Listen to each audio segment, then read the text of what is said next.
Things can only get wetter. Yes, in the last hour, Rishi Sunak out in the pouring rain, 20 points behind in the polls, and with D-Ream blaring in the background, he's announced that Britain will be going to the polls on July the 4th. That's in just 7 weeks' time. Which means, Moya, Lothian McLean, you are joining me for the launch of Novara Media's election coverage. Wow, what an honour. What an accidental honour. I'm very pleased, proud to be here. I love being part of history. It's great. It does feel like part of history today. We've got so much to talk through. We do have one story that's not general election related, and we will be talking about Ireland, Spain and Norway announcing their intention to recognise Palestine as a state. But as you can imagine, we are going to be spending most of the next hour talking about this momentous announcement from Keir Starmer. It's happened. An hour ago, Rishi Sunak stood at the Downing Street lectern and announced the date of a general election. Earlier today, I spoke with His Majesty the King to request the dissolution of Parliament. The King has granted this request, and we will have a general election on the 4th of July. This election will take place at a time when the world is more dangerous than it has been since the end of the Cold War. Putin's Russia is waging a brutal war in Ukraine and will not stop there if he succeeds. That war has also made it all too clear the risk to our energy security. In the Middle East, the forces of Islamist extremism threaten regional and ultimately global stability. These tensions are exploited by extremists who seek to undermine our values and divide our society here at home. China is looking to dominate the 21st century by stealing a lead in technology. And migration is being weaponized by hostile states to threaten the integrity of our borders. And these uncertain times call for a clear plan and bold action to chart a course to a secure future. You must choose in this election who has that plan, who is prepared to take the bold action necessary to secure a better future for our country and our children. You do almost feel sorry for him. Of course, the message there was that the world is a very scary place.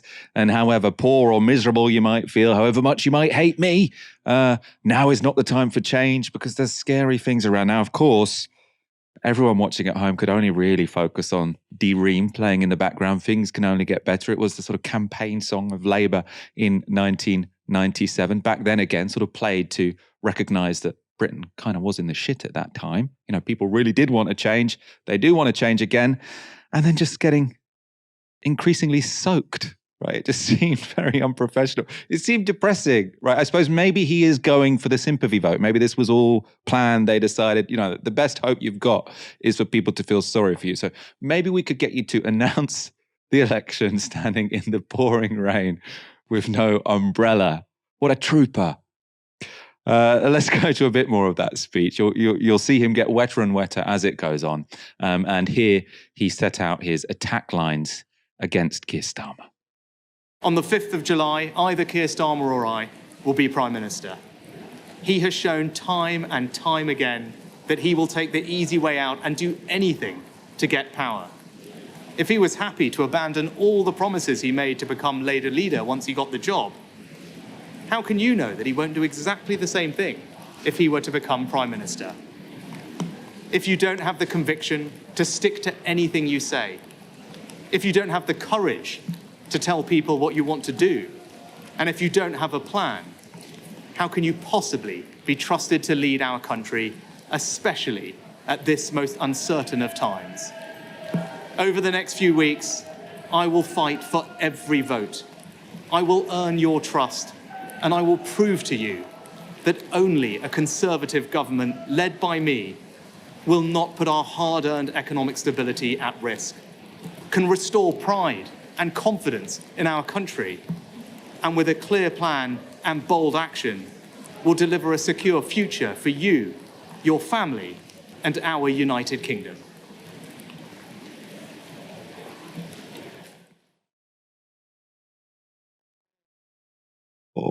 Walking back completely soaked.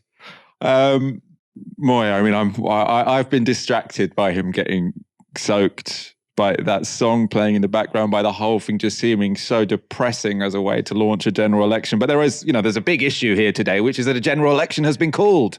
Did you see that coming? I don't see anything coming. But it's been hard to miss the chatterings of Westminster watchers over the last X amount of months, all taking bets on when the general election was going to be called. I mean, we knew it was going to be in the next year because that's what the law dictates. It had to be done by the end of 2025. We knew it was going to be coming at some point. We just didn't know when. But the thing is, Sunak has been governing as Britain's version of a lame duck premier since about 2 months into office. Doom has been written on the walls, and I think the Tories were holding off for a saving grace. They were holding off on saying when this election would be called. There were no leaks about this previously. When there were rumours about elections being called, they were shut down immediately because they were pinning their hope on, I don't know, this deus ex machina that was going to come along of an economic saving grace, an economic recovery that would allow them to do that, holy grail, tax cuts. But that was never going to happen according to their own fiscal rules. They've written all these ridiculous ideas and they've got this mad economic ideology they've created around what is responsible to do when it comes to things like tax cuts. Obviously, we can't do any public spending, but according to their own fiscal rules, they were never going to be able to make the sort of tax cuts they'd want to make to give themselves a boost when a possible election will be called. And I think there's been a lot of economic news that's come out today, which has just kind of underlined that was never going to happen. So instead, Rishi Sunak has just gone, right, sod it, we're doing this. And the pathetic fallacy has kicked in. He's come out into the rain and he said, I give in, we're calling the election. Yeah, I mean, one big analysis of this that I have seen online, which seems fairly plausible, is this is just him giving up. Just like, we'll probably lose now, we'll probably lose in November. I'm bored of this. I want to move to my house in LA or California, wherever it is in California. I'm not quite sure. And maybe live a nice life. Well, what's he going to achieve over the next few months? Nothing. Might as well do it now. Let's look at some speculation as to why it has happened now. As Moya said, there were some economic announcements today. There was inflation falling, although not by as much as sort of the markets had expected. So actually sort of the headline in the Financial Times was, inflation higher than people had imagined it would be. Therefore, we're not going to get a bank rate cut. But the Conservatives sort of tried to put it forward as a success. It might be a different bit of economic news, which was more significant, though. Earlier today, so before the announcement, but when rumours were swirling, Robert Peston from ITV tweeted this: "There is only one reason why I take gossip of an early election more seriously than I have taken previous rumours, which is that the Treasury is now clear that there is zero fiscal room for £10 billion in tax cuts to be announced at a Chancellor event in the autumn, which was supposed to be the benign precursor to a November election. Today's worse than expected borrowing figures are only some of the data which has emptied the kitty. So if there is no actual giveaway in September, why not hold the election earlier?" Seems like a reasonable analysis. Sort of, they were waiting so that they could do tax cuts. They found out now that tax cuts are going to be impossible if they want to stick to their fiscal rules. Of course, they'll say their fiscal rules are important in this sense because Liz Truss tried to cut taxes and everything went to shit. So Rishi Sunak sort of has tried to make the whole raison d'etre of his leadership being economic stability. So presumably they would have felt a bit nervous about breaking the fiscal rules. They couldn't offer tax cuts later, so they might as well have the election now. And it does seem like this decision to call a general election was all made at the last minute because the government had another announcement lined up today. So Lucy Fisher from the Financial Times tweeted this morning. It's a sort of FT exclusive or something. "Britain's urge to stockpile tinned food, batteries and bottled water at home under the government's new Prepare campaign to encourage public to prepare for emergencies. Oliver Dowden will today warn resilience begins at home and requires a whole of society approach." So I assume sort of they planned that announcement in the grid before they knew they were going to announce a general election, because you don't launch a general election by saying, please guys, stock up on toilet paper. It's not an attractive pitch.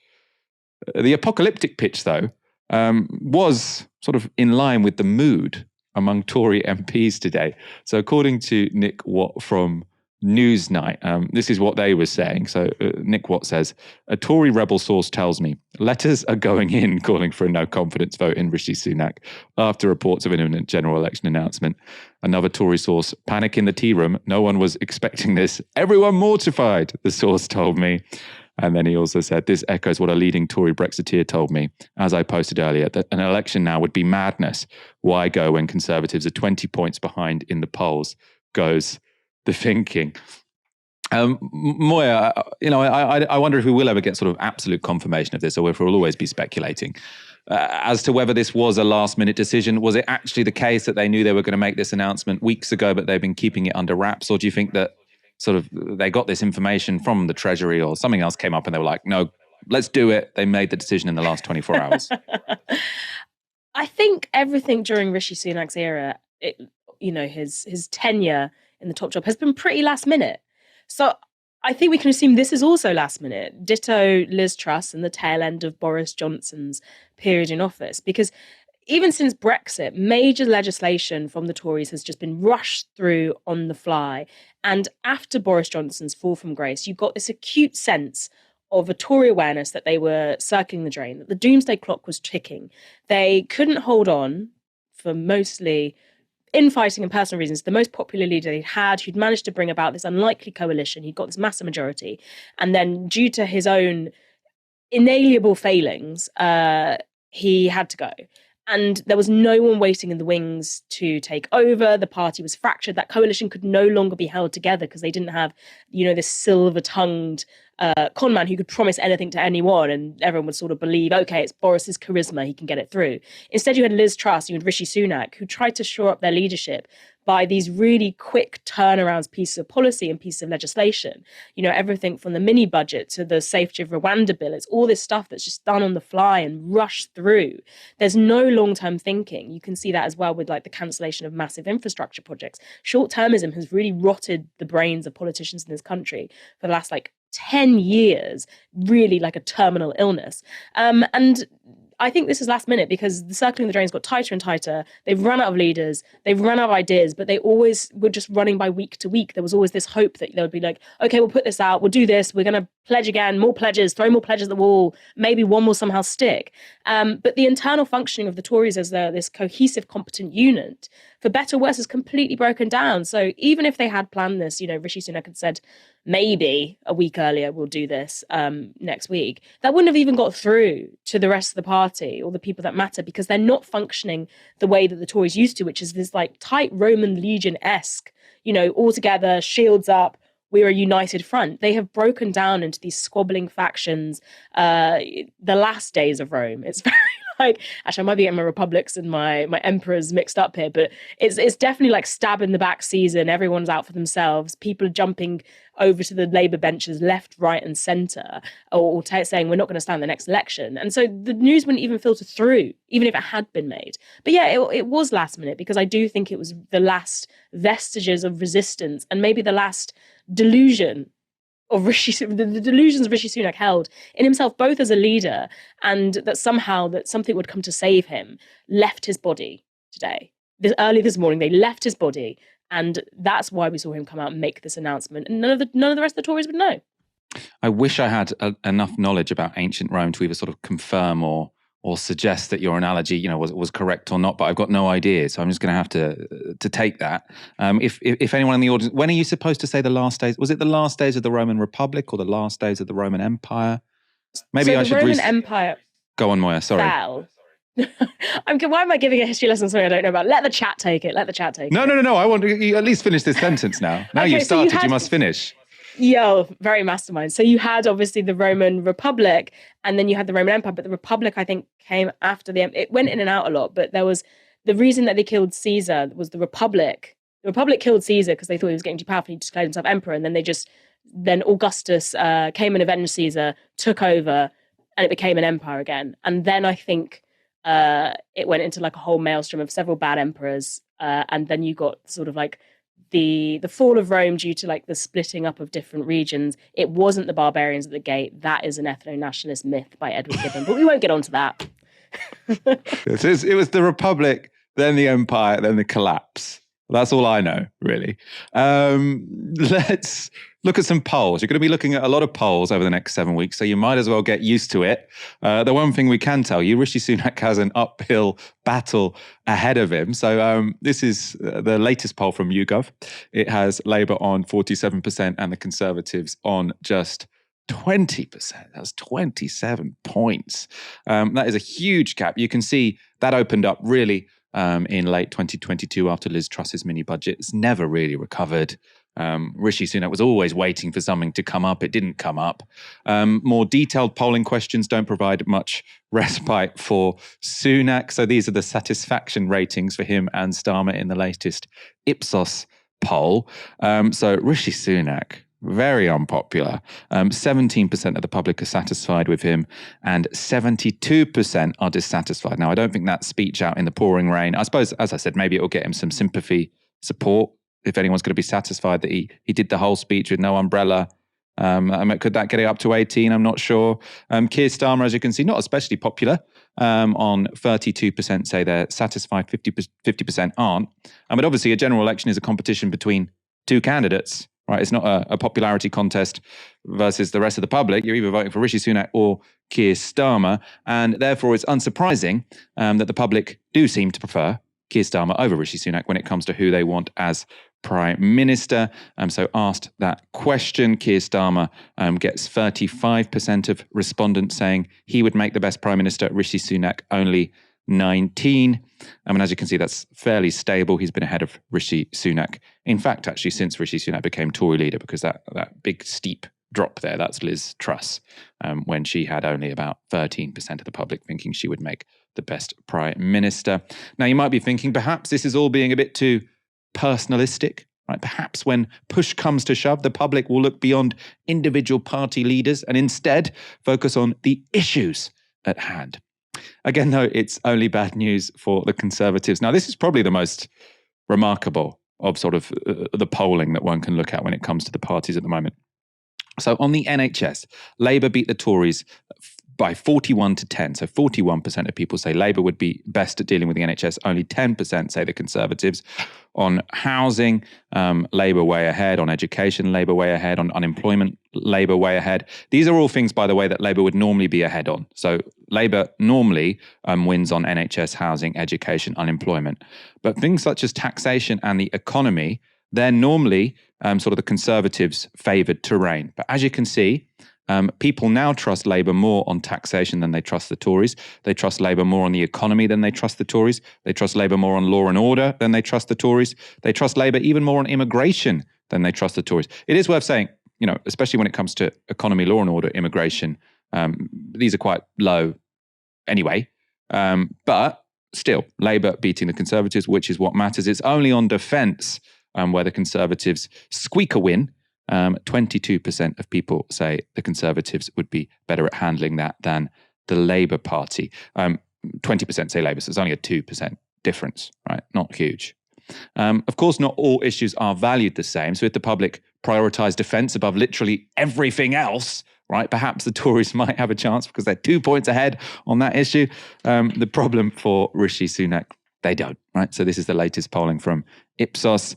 What issues matter the most to the British people? Normally they get to sort of choose between 3 or so. So they normally say your top 3. The economy gets 34%. So that is the most important. Labour winning on that. NHS 29%. Labour way ahead on that.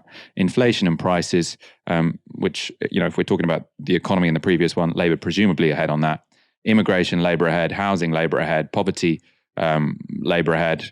And these are all the most important issues. So you have to go quite far down here to find the first issue where the Conservatives are ahead, which is defence. Only 13% of people think this is a top issue going into the next general election, compared to 34% saying the economy, 29% saying NHS, and 27% saying inflation. So it's not looking good for the Conservatives. Moira, of course, we have seen a general election in very recent memory where the campaign starts with a huge polling gap between the two main parties and then dramatically tightens over the course of the campaign. I think obviously I'm talking about 2017, which I think was the biggest change that we ever saw during a general election. when it came to the polling of the two parties. And then obviously, you ended up with 42 for the Tories and 40 for Labour. So a dramatic turnaround from the start of the campaign. Can you imagine a similar turnaround over the next 7 weeks? No. I mean, I understand why you'd pose that question, but the circumstance is obviously completely different in that the Tories, that was not an incumbent party that was the beneficiary of that massive electoral turnaround and result in a hung parliament. It was, this, I don't even want to say insurgent, it was the Labour Party that was promising something. And right now we have a Labour Party that's an opposition party that's massively ahead in the polls. So it's not the parameters of the question are not not even like equal to 2017. There's no way that this incumbent Tory government, who have nothing left to offer, are going to be able to turn this election around. At the very most, we might see some more upsets on the part of maybe Labour don't win some of the seats they think they do. Maybe there will be some insurgent campaigns in areas where Labour have lost a lot of ground by either independents or maybe Greens. But it might be unlikely as well, because in a general election, voting behaviour is very different to by-elections or local election. The stakes are different. People are really desperate to get the Tories out at this stage. So you're going to see a lot more decision-making from people who've said, I won't vote Labour. And when it comes push to shove, they might actually vote Labour. I personally will be sticking to my not voting Labour. But I really don't judge anyone who makes another decision in this time, because the circumstances are much sharper when you're actually in that ballot box and it is a national election. But there is no way the Tories are going to turn this around. And instead, the Tories are going to face an existential crisis. And what's funny is over the last, every time the Tories have lost an election, so in 1997, when they had their electoral wipeout, there was this big hand-wringing over, is the Tory party dead? I think, can't remember his name. He's got his book over here, actually. Alan Watkins. Always, every now and then says, the Tory party's dead. They're really dead. And they're never dead. They've never died. But this time, a lot of people who I trust their analysis are looking at the current iteration of the Tories, and they're saying it's going to be fascinating and terrifying to see how they reform after this, and whether this could actually be the thing that sees the Tory party split into, maybe different sub-parties, maybe something else. Maybe the Tories as we know it is actually over after this. But I also do think that maybe just might be hysterics that does tend to accompany every sort of like big election when a party's been in power for a very long time and then they fall out of power. Everyone's like, well, that's it, that's the end. What are they going to do now? And it's like, well, they're going to go into opposition and they're going to reform, because that's what parties do. And I would love it if something different happened, because God knows British electoral politics needs shaking up. But I think that will only happen if we change the voting system in some way, or change the electoral system, so that we're not dominated by these two parties. So that means that everyone flocks to just these two major parties and then falls out when they actually can't agree that this is a broad church and that they really want this to be, I don't know, a Methodist chapel instead. Rishi Sunak announced the date of the general election in the pouring rain, with Things Can Only Get Better blaring in the background. Keir Starmer's response had a more professional look. We'll show you the whole speech here. Tonight, the Prime Minister has finally announced the next general election, a moment the country needs and has been waiting for, and where, by the force of our democracy, power returns to you. A chance to change for the better your future, your community, your country. Now, it will feel like a long campaign, I'm sure of that. But no matter what else is said and done, that opportunity for change is what this election is about. Over the course of the last 4 years, we've changed the Labour Party, returned it once more to the service of working people. All we ask now, humbly, is to do exactly the same for our country and return Britain to the service of working people. To that purpose, we offer why you should change Britain with Labour. One, because we will stop the chaos. Look around our country. The sewage in our rivers, people waiting on trolleys in A&E, crime virtually unpunished, mortgages and food prices through the roof. It's all, every bit of it, a direct result of the Tory chaos in Westminster. Time and again, they pursue their own interests rather than tackling the issues that affect your family. And if they get another 5 years, they will feel entitled to carry on exactly as they are. Nothing will change. A vote for Labour is a vote for stability, economic and political. A politics that treads more lightly on all our lives. A vote to stop the chaos. 2, because it's time for change. Our offer is to reset both our economy and our politics so that they once again serve the interests of working people. We totally reject the Tory view that economic strength is somehow gifted from those at the top. Over the past 14 years, through all the crises we've had to face, sticking with that idea has left our country exposed, insecure, and unable to unlock the potential of every community. But a vote for Labour is a vote to turn the page on all that. A vote for change. And finally, 3, because we have a long-term plan to rebuild Britain. A plan that is ready to go, fully costed and fully funded.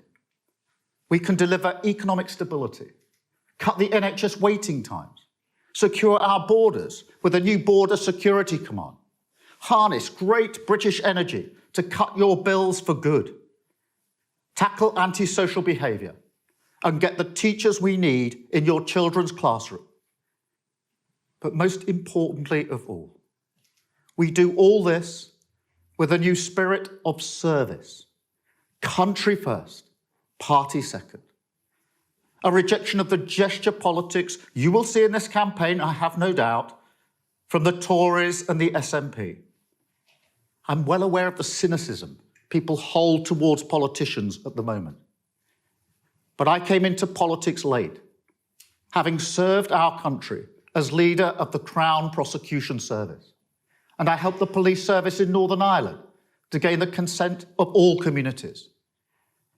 Service of our country is the reason and the only reason why I am standing here now asking for your vote.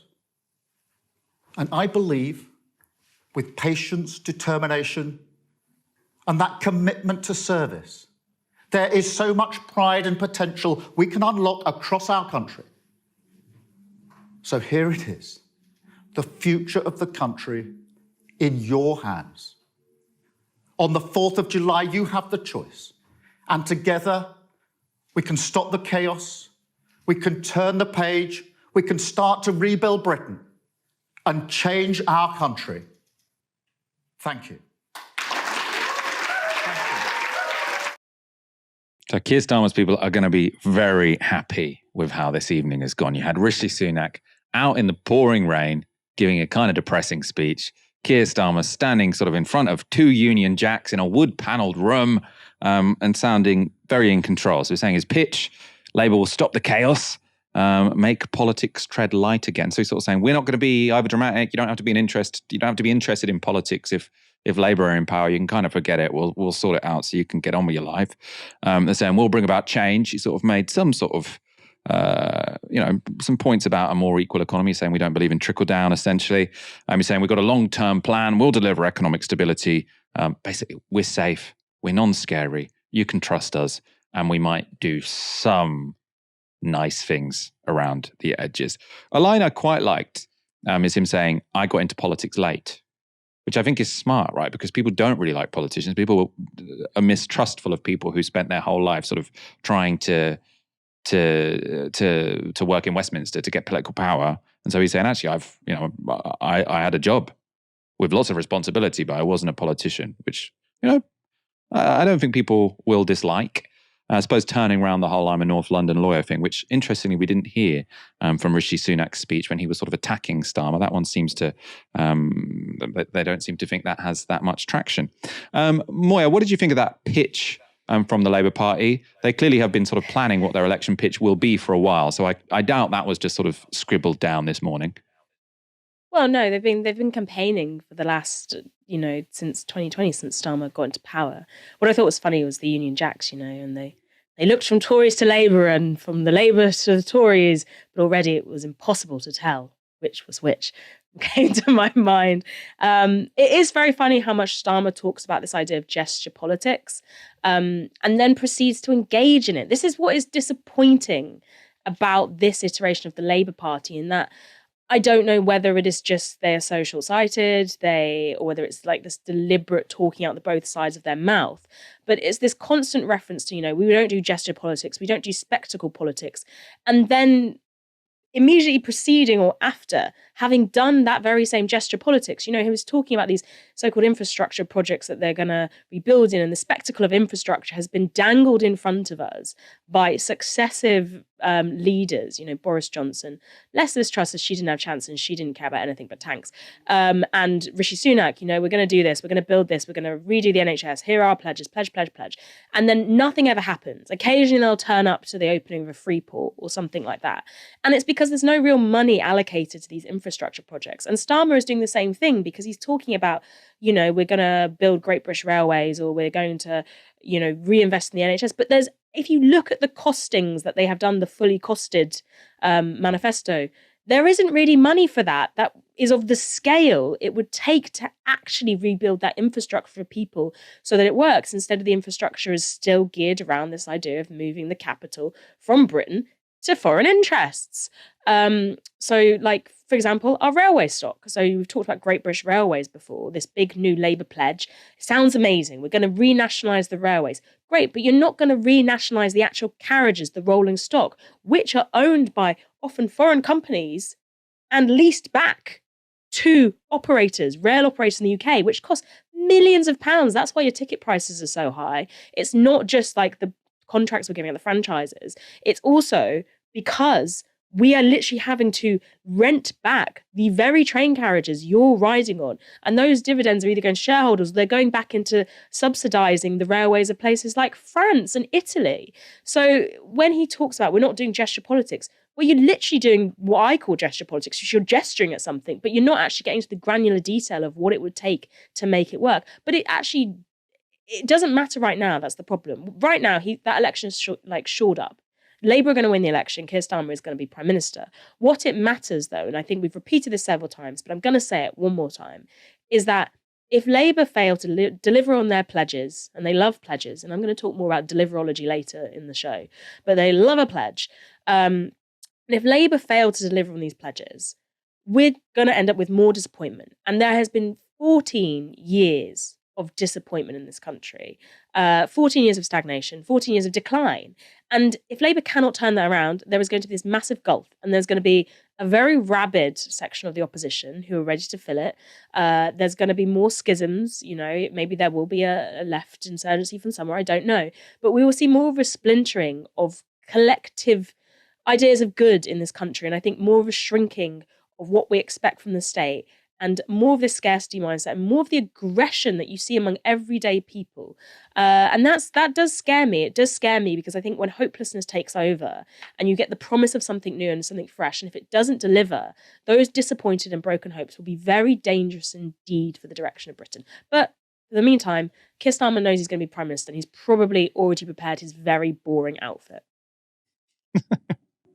I suppose they'd say, because I agree that, there's lots of holes in their plan for government. But in terms of, being short-sighted or long-sighted, they'd say we've been ready for every challenge so far, right? They've clearly been planning the Labour leadership election for a long time. It was incredibly successful.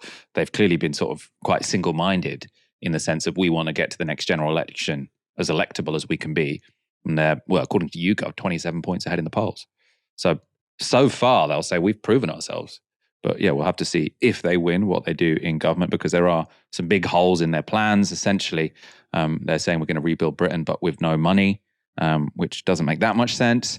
There will be other parties vying for your votes at this general election. I'm not sure if we have many sort of Farage voters who watch this show, but if you do, welcome. Let's go to Reform UK's honorary president. So there it is, July the 4th, Independence Day in America, and for this country, Deliverance Day from a bunch of charlatans who call themselves conservatives but govern as big state liberals.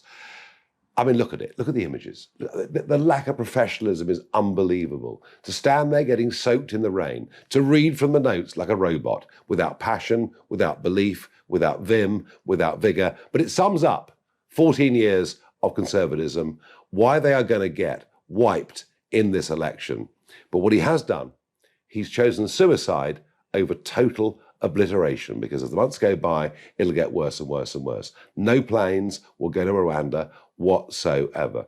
Got to tell you, I don't like the look of a Labour government one little bit, but this lot, having betrayed Brexit, having betrayed everything I gave them in 2019, all the help I gave them back 5 years ago, deserve everything that is coming to them. He was really rinsing him. He really enjoyed that, right? Really laying into Rishi Sunak, quite personal. And yeah, I mean, Reform haven't performed very well in the polls so far. I mean, sorry, the polls in elections, in actually existing elections. So in sort of the local elections, they didn't do very well at all. But they will have quite a lot of airtime in this general election because they have got those charismatic leaders. So we'll see. The Tories are very worried about reform. Should they be more worried about the Lib Dems? Now, that is a real risk for them. People are talking, the last election was about the red wall. This election could be about the blue wall. People abandoning the Conservatives in relatively safe seats. Some of them might go to the Lib Dems. And this was their leader, Ed Davey. The Liberal Democrats are fighting a really strong campaign across the country, and in many parts of the country it is the Liberal Democrats who can beat the Conservatives. We're the only party who can beat the Conservatives across the blue wall. We're here in Surrey. Everyone knows the battle here is between the Liberal Democrats and the Conservatives. So many other counties and across the home counties in the southwest of England and many other places too. If people want to get rid of the Conservative MP, they need to vote Liberal Democrat, and they can get that local champion that will stand up for them. It's interesting that that's the pitch, right? He didn't say anything whatsoever about Lib Dem policies or what. I mean, maybe in the longer one he did, but in the clip we showed you. And it doesn't seem that sort of the Lib Dems are a really important party. You know, we've got great policies. It's like, well, you hate the Tories, and in some seats, we're the only people that can beat them, right? But that's as far as it gets. No attacks on the Labour Party because they know that there's going to be a Labour majority. If you want to punish the Tories, in some seats, vote for us. As far as we can tell, there hasn't been sort of a Green Party leader who has sort of directly responded to Rishi Sunak's speech and him announcing a general election. But on their Twitter account, they have released their sort of opening campaign video. The general election has been called. And now voters across the country will have the chance to elect the next generation of Green MPs. The Green Party has a plan to end our national housing crisis. We would create 150,000 new council homes per year and end right to buy so that homes can belong to communities forever. And we'd introduce rent controls and end no-fault evictions to give families much needed security. We would introduce a new Nature Act to protect and restore the natural world. We'd reverse the creeping privatisation of our NHS. The Green Party would bring in a fair tax system. Getting the absolute richest to pay a bit more would raise 50 billion. All of this is possible with Green MPs in Parliament. So make sure you vote Green and help us build a fairer, greener country. Now, it's a fine pitch. I do think, you know, it is a bit. I've looked on Adrian Ramsey's Twitter account, on Carla Denya's Twitter account. You know, we've got Sky News on live. It does seem a bit disappointing that we haven't had a sort of to-camera response to Rishi Sunak from the Greens. I mean, I will stand corrected if they have, but as far as I can see, they haven't. And, you know, obviously, you know, getting in there, Nigel Farage with that attack on Rishi Sunak, Ed Davey, it's not a particularly inspirational response, but, you know, you can see he's present for a general election. Keir Starmer as well. You know, I wonder if this is something that's a bit lacking with the Greens, sort of like being there at every moment. They sort of say they struggle to get media. Well, you need to put yourself in front of those cameras. We will be talking to lots of Green politicians throughout this election, as I have said. But I don't know if I should.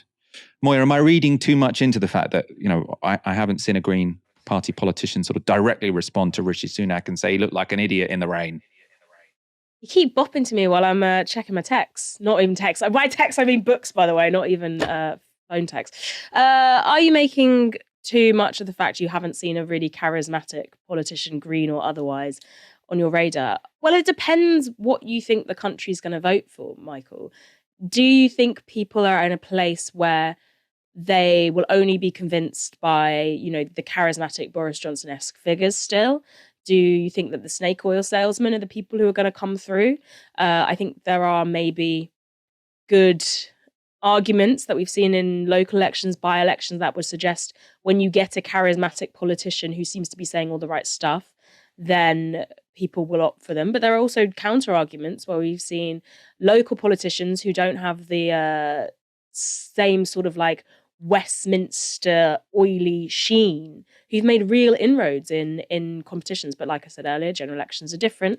I do think it really depends where you think the electorate is at in the way that it wants to assess the people vying to represent their local area, and also how invested they are. So I think Greens will make traction if they are able to really get out there and convince a disengaged population in specific areas that, yes, we can make a change and you have to believe in us. But this idea of instilling hope is always a really difficult one, especially if you're part of a party that hasn't, if they're not a party that's been in the local council and already has had an opportunity to make like real community change on the level, people are not going to believe in you as much, because I do think they've been burned by X amount of years of politicians promising things and never delivering. And so I feel one of the mistakes Starmer is making is he and his team, and maybe they don't care, is they're obsessed with this idea of being electable.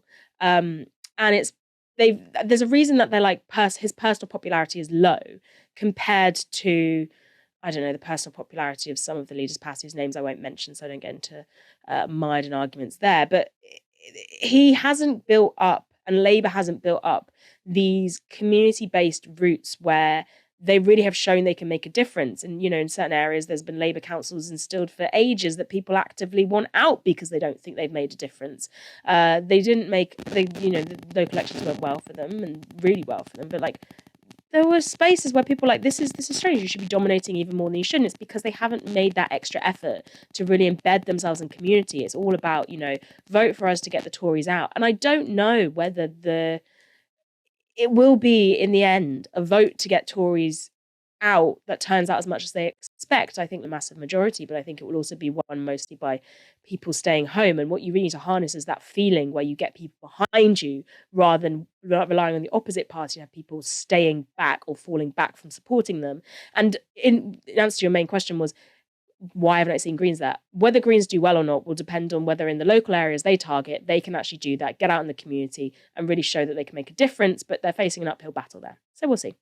Yeah, I think probably it's the next general election where the Greens will be a big player, because if Labour enter government and then they are a bit disappointing, then I can imagine them losing votes to the Greens. I think because this is a change election and people really, really want to see the Tories out, that is going to be quite helpful for Labour, even among sort of the demographics that are a bit sceptical about them, because I think people just think we need rid of this Conservative government.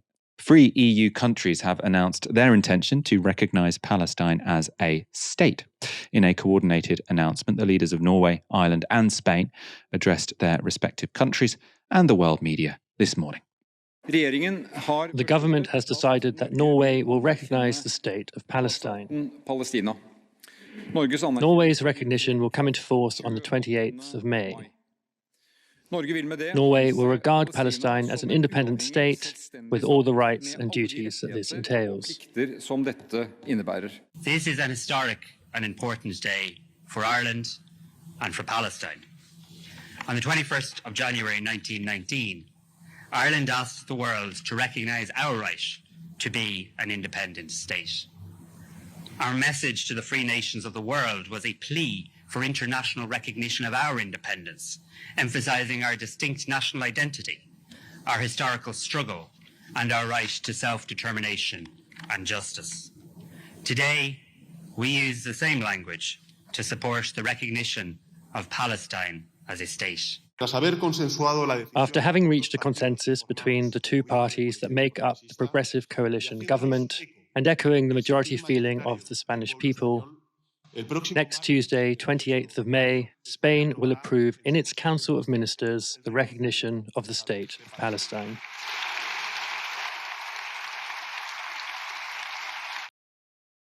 All three countries will make recognition of the state of Palestine official on the 28th of May. And Irish Foreign Minister Micheál Martin confirmed that the state would be recognised on the basis of its 1967 borders. That would be a state comprising the West Bank and Gaza with a shared capital in Jerusalem. Now, unsurprisingly, the move has been welcomed by the Palestinian Authority. So they've said, with this significant step, Spain, Norway, and Ireland have once again demonstrated their unwavering commitment to the two-state solution and to delivering the long overdue justice to the Palestinian people. The Palestinian Authority and the Palestine Liberation Organization are run by Fatah. So it might feel strengthened by this announcement from Ireland, Spain, and Norway. It is the PLO or the PA, depending on the institution, that get recognized when Palestine is recognized in international organizations. Their rivals, Hamas, don't normally directly sort of benefit from these kind of recognition announcements, but that organization has been quick to claim credit. So a spokesperson for Hamas's political bureau said this in response. They said, "These successive recognitions are the direct result of this brave resistance and the legendary steadfastness of the Palestinian people. We believe this will be a turning point in the international position on the Palestinian issue." Interesting. I mean, this is actually, as you'll see, this is sort of the charge that Israel is saying, you're rewarding Hamas. Now, I mean, I would say that probably this move to recognition, obviously it has nothing to do with what happened on October the 7th. It does have stuff to do with how Israel reacted to that. So I think the fact that Israel pursued a genocidal war really has isolated Israel in the international community to some degree and made many countries more enthusiastic about a Palestinian state. But yeah, I'd say that's more the response. Maybe that was part of their plans, but it's come at a huge cost, of course. Israel, however, is not impressed. Its Foreign Minister Israel Katz responded by recalling Israel's ambassadors to Spain, Norway, and Ireland, saying that the three countries were rewarding Palestinians for terrorism. In a later tweet, Katz outlined what Spain's, Norway's, and Ireland's ambassadors to Israel could expect. So he says, "I issued a severe démarche for the ambassadors of Spain, Ireland, and Norway in Israel following their government's decision to award a gold medal to Hamas terrorists who kidnapped our daughters and burned infants. During the démarche, I hope that's how you pronounce it, the ambassadors will watch a video of the brutal and cruel kidnapping of our daughters by Hamas terrorists to emphasize the distorted decision their governments have made." I'm sure there's lots of videos the Palestinians could show them as well, right, which would make them feel very comfortable in their decision to recognize a Palestinian state. Other Israeli government officials voiced their outrage too. So Israel's far-right finance minister Bezalel Smotrich responded by promising to withhold funding from the Palestinian Authority. Now, this is an explicitly punitive move. Israel currently collects taxes on behalf of the PA, later transferring the funds to the authority. That money makes up most of the PA's budget. Meanwhile, Defense Minister Yoav Gallant appeared to want to reclaim illegal territorial gains in the West Bank. So he announced the end of legal restrictions against previously closed settlements in the northern West Bank. So that's opening the way for Israelis to start claiming land there again. And National Security Minister Itamar Ben-Gvir turned up at the Al-Aqsa Mosque in East Jerusalem to rant. So he said this, quote, "The states that today recognized a Palestinian state are giving prize to Hamas, to the murderers and the abusers, and to them I say, we won't allow even a declaration of a Palestinian state, not even a declaration of the establishment of such a state, God forbid." He declared that controlling Al-Aqsa was a priority. That's, of course, in occupied East Jerusalem. Now, that's a lot of very charged reaction from Israeli leaders. But what difference will the new recognition of a Palestinian state by free European countries make? Well, the fact is that at least 143 countries around the world already recognize the Palestinian state. So they're marked here in green. So nearly all of South America, nearly all of Africa, nearly all of Asia. Most of those countries have done so since the late 80s. The significance of Norway, Spain, and Ireland, coloured in light green here, is their position in the West. So a bloc which has so far resolutely refused Palestinian recognition.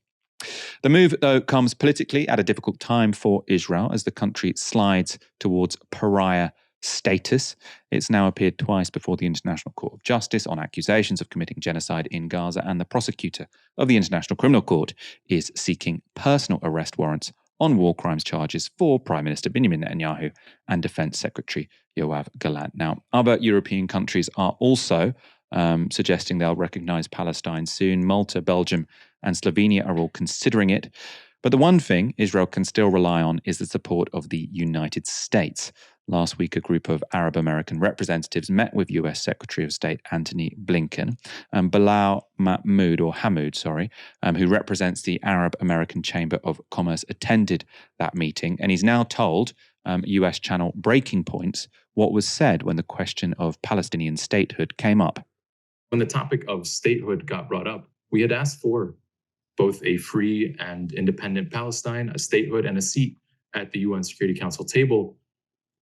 And the response was disappointing because it made the comparison to, first and foremost, that a vote for a Palestinian statehood from the US would lead to the defunding of the UN from the US being its primary funder.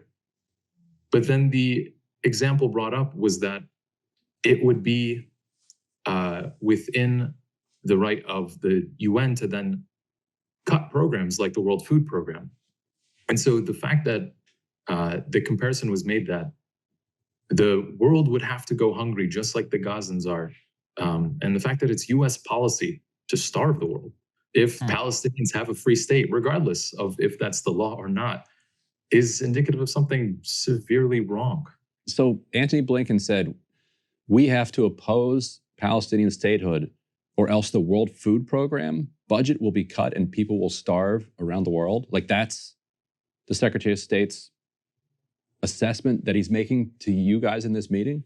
The example was given that if the UN had to cut its funding, it would have to cut programs like the World Food Program. And that was the example shared, followed by the explanation that then the world would have to starve as the Gazans are. Wow. I mean, I suppose it's not surprising they're saying that, right? You've already got sort of Joe Biden and Congress threatening to sanction the ICC. These are people who see sort of the right of Israel to occupy Palestinian territory as a sort of absolute red line, and everything else and can sort of crash and burn so as to defend that. US President Joe Biden has already poured cold water on the fresh recognitions of Palestine, with their White House releasing this statement. The president is a strong supporter of a two-state solution and has been throughout his career. He believes a Palestinian state should be realized through direct negotiations between the parties, not through unilateral recognition, which is an incredibly disingenuous position, because the big block to any meaningful negotiations is the fact that Israel is continuing to expand settlements in the West Bank. Right. Well, now they're also conducting a genocidal war against Gaza, right? But the ongoing big issue, the ongoing big block towards any kind of negotiation towards this two-state solution is the fact that, well, Israel hasn't had a government in a very long time that has any interest in one whatsoever. Netanyahu has made it a big plank of his whole career that he opposes one. Now, the Americans have a lot of leverage here. They could have said, Israel will stop giving you aid, we'll stop sending you weapons, unless you start following international law and withdraw your settlers from the West Bank, right? That could have changed political reality in Israel, because at the moment they keep voting for Netanyahu because Netanyahu says, look, why would we compromise? We can expand the settlements, we can bomb the Gazans, and we can still live life as normal, right? Why wouldn't you vote for me if we can have it all? We don't have to choose land or peace, right? You can be perfectly safe while we take all of the land, right? That is the message that Netanyahu gives to the Israeli people. And he is correct, right? He has been correct, because the United States are still willing to give Israel diplomatic cover as they commit their international war crimes, right? And to give them the financial and economic support, military support that they need to make that happen. So the reason there hasn't been a negotiated two-state solution is because the United States gives one side unconditional backing, so the other side has zero leverage. And now they say, well, there's no point in unilaterally recognizing a Palestinian state. Let's do it through negotiations. Negotiations failed because of you. Firstly, I want to acknowledge that this move by Ireland, Spain and Norway is not going to change the reality on the ground right now for the millions of Palestinians in Gaza who are displaced in mourning, lying under rubble, or who have already been buried. And it's not going to change the current circumstance for Palestinians in the West Bank who are under increased threat of death, forced eviction, and imprisonment. Less than 24 hours ago, 8 people were killed in Jenin by the Israelis. But in the context of Western politicking, this magnificence, it just has limited impact. And those two things are very important to hold. And it's really telling how hard it was to get to this point. Because originally, this bloc of EU countries that was going to recognise the state of Palestine according to the 1967 borders included Belgium, Slovenia, Luxembourg, and Portugal. But 3 of those withdrew from the coalition, saying that Spain was too passionate. Spain's socialist government was too passionate about the issue. They said we need to be more rational about this, which is so loaded when you're talking about the issue of Palestine. Slovenia, which is in that bloc, says that it's going to pass legislation by mid-June that will recognise Palestine as a state. But it's been like pulling teeth to even get to the point that Spain, Norway, and Ireland have got together and made this statement and said, well, we're recognising now Palestine as a state. And what's really interesting is that these 3 countries are not doing anything that dissents from the official Western line when it comes to Palestine, because Joe Biden, the US, the British government, France, all post the Oslo 1993 Accords, the position has been that we will recognise Palestine as a state. We want a 2-state solution. But when other Western countries cut through the red tape that's been put around this so that it never happens, and says, okay, well, we'll recognise Palestine as a state now based on these 1967 borders so that we can hurry up this, start this peace process, bestow this idea of Palestinian self-determination, which I'll get onto in a sec, on them. The US in particular goes, no, not like that, not like that. All these impossible conditions have to be met first. And they are impossible because, as you pointed out, Michael, the US kind of vetoes it in every sense, stops these conditions being able to be met.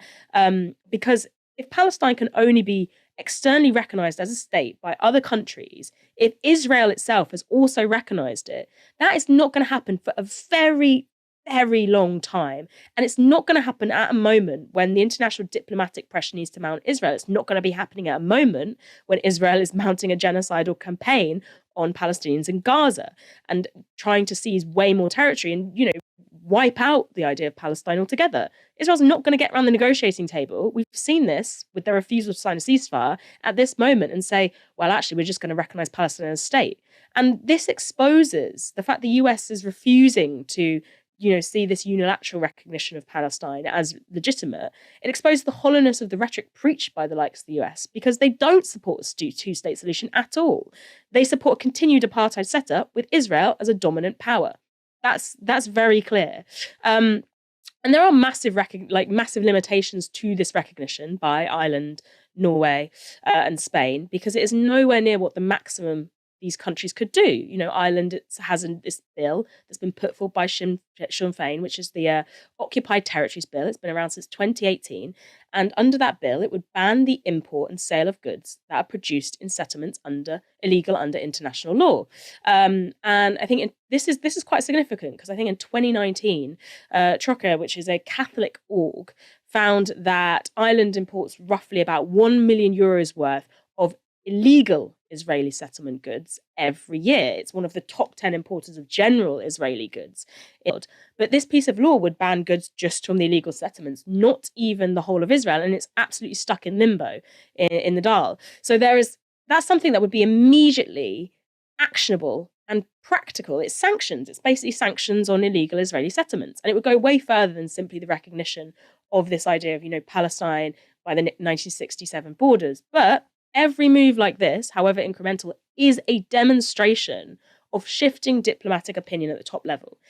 It doesn't match like what we on the ground and the public and the Palestinians and the allies of Palestinians and people standing in solidarity with Palestine are saying, because that is much more radical according to what these top level diplomats and leaders are saying. But it is a recognition that falls into, the recognition of Palestine as a state falls into the same category as the UN General Assembly voting for Palestine to have full membership, which is only for that attempt was blocked by, you guessed it, the US and Security Council stages. This is how limited and constrained the entire system is, because the US, as the world's superpower, can ultimately call the shots. But within that limited, constrained system, countries like Spain, Norway, and Ireland have attempted a tiny rebellion. I don't want to give like too much mad credit, but I don't mind. They've attempted a tiny rebellion aimed at providing Palestinians with more legitimacy for self-determination as defined by this warped little arena, which is, spaces like the international diplomatic field. Because now you and I know that Palestinian self-determination cannot be handed down by Western powers. We can't dictate that. We can't decide what their liberation looks like. That is for the Palestinians. But in these arenas, that's how it works. So for Norway, Ireland, and Spain to say, well, we're recognising Palestine as a state, that is one of their smaller attempts, not as far as they could go, but a smaller attempt to actually give Palestinians more of that backing, more of that weight, more of that power. And I want to finish by saying there is a lot of talk about one state versus two states as the solution to, what is happening to the Palestinians, what has been happening to the Palestinians since 1948 and before. But whatever form that resolution takes, the Palestinians have already said what needs to be part of it, whether it's a one state, two state, something else. And that is, it needs to include three basic tenets, which is ending the occupation and colonization of Palestinian Syrian land, recognizing the full rights of Arab Palestinian citizens of Israel in equality with the Israeli citizens, and the full right of return to Palestinian refugees to their home and properties and their land. That's it. It is going to be hard. I think it will be hard for that to be delivered. I think everyone has a right to their preferences and to struggle for whatever they want. But just as with Ukraine, I'm saying you're not necessarily going to achieve all of your red lines. Sometimes you might have to bend them. But I mean, we're a million miles from that anyway, because that's very far in the future, I think, given where we are at the moment. We could debate this for hours, but Moya, thank you for joining me tonight. Thank you very much for having me, Michael. It's been so busy. I felt like I was, you kept coming to me on the fly with the election stuff. We were really rolling today. I want to do more election stuff. Good job. We've got 7 more weeks of it. Yeah, I was going to say that. You've definitely got more election stuff coming, Moya, so you can look forward to that. And I look forward to having you on more. Thank you, everyone, for watching this evening. Come back tomorrow. And then the next day, there's going to be a lot to talk about. For now, you've been watching Novara Media. Good night.